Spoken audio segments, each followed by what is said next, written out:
nire-rake nila yung mga lumang dahon ng kumpay. Nire-rake nila.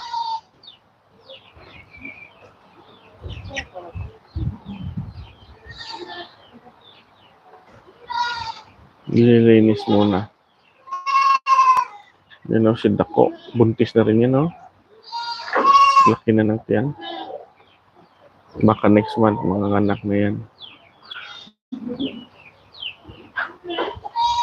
Yung iba guys, kumakain doon ng dahon ng niyog. Makain sila ng dahon ng niyog doon. No? Yung percentage naman guys sa feeds at saka sa kumpay, dapat 20% lang nakakain ng kambing na feeds every day. 20% lang sa konsumo niya. Let's say yung kambing natin kumakain ng 5 kilos. 1 kilo lang yan yung feeds papakain natin. Or less. Maximum na po yan yung 20%. Kasi 1/4 kilo lang yan to 1/2 kilo lang yan dapat. Hindi po pwede na maraming feeds papakain natin sa ating kambing. Hindi yan pwede.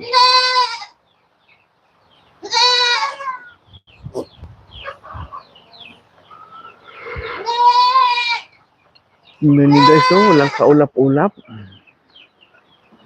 Walang kaulap-ulap yung ating kalangitan. Sana mamayang gabi hindi uulan.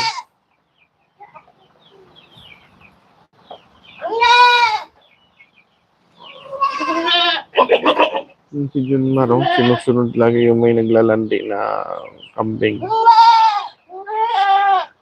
Nag-inbreeding na yan kasi anak niya pa yan.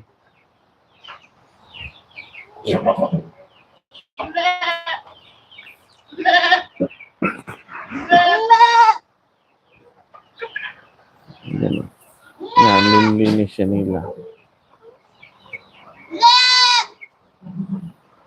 Pwede din yan guys i-compose. Maging kataba din yan sa ating mga tanim.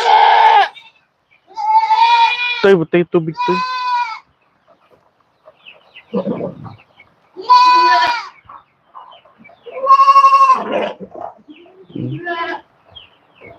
Yan, nililinis pa nila.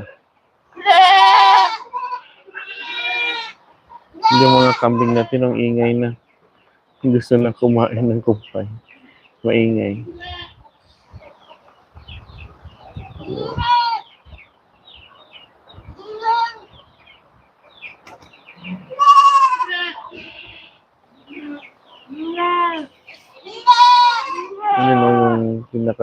Yung discard ni Junmar.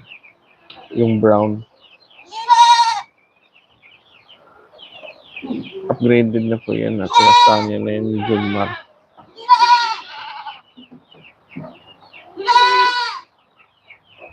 Shout out po sa 4 viewers natin guys. Good afternoon. Yan po.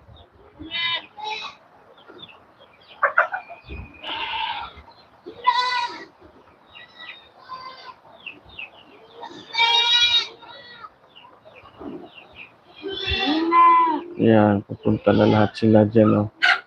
Yan yun.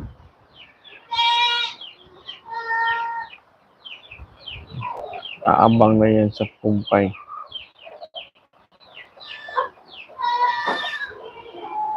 Naabang na yan. Yan.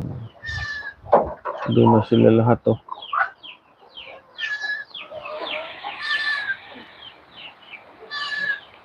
Yan, oh, ipil-ipil yung dala ni Arnick.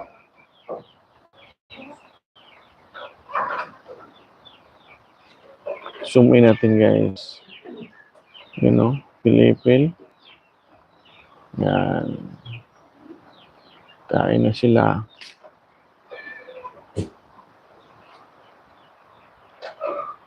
Gustong-gusto yan nila, lalo na yung mga bisero.